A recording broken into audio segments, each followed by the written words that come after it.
Okay, so since 2024, Pantone is no longer automatically in Illustrator and Photoshop.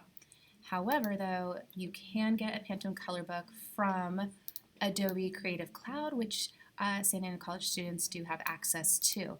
So I'm gonna do this for the first time and see if this works.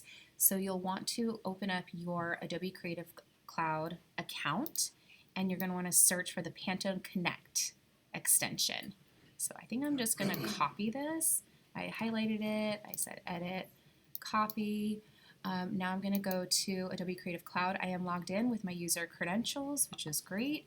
I can download all the different apps I have access to, but I'm gonna click search and I'm gonna paste, edit paste. Yeah, I guess I will go to plugins. Let's try that. Okay. Under plugins, I can do a search. So I'll go ahead and type Pantone. And look, Pantone Connect did come up. Says it's free. Great. I will click it and let's go. Compatible apps, great. Illustrator, Photoshop, InDesign, lovely. So now I guess I click this free button.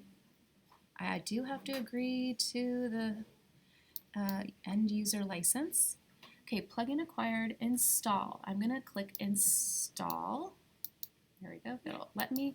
I'll say open. It wants me to close. I do have Illustrator open right now, so I'm going to go ahead and quit it. I'm also going to close. I'm going to say don't save, don't save. I'm not really working on anything important. And okay, I will say close. Now I can say install. Install Pantone Connect plugin. I guess I just say okay.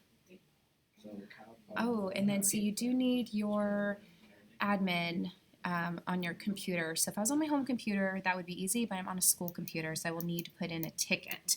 But yeah, hopefully this will work for you, and I'll keep you posted once I put in that ticket with the IT department. Yeah.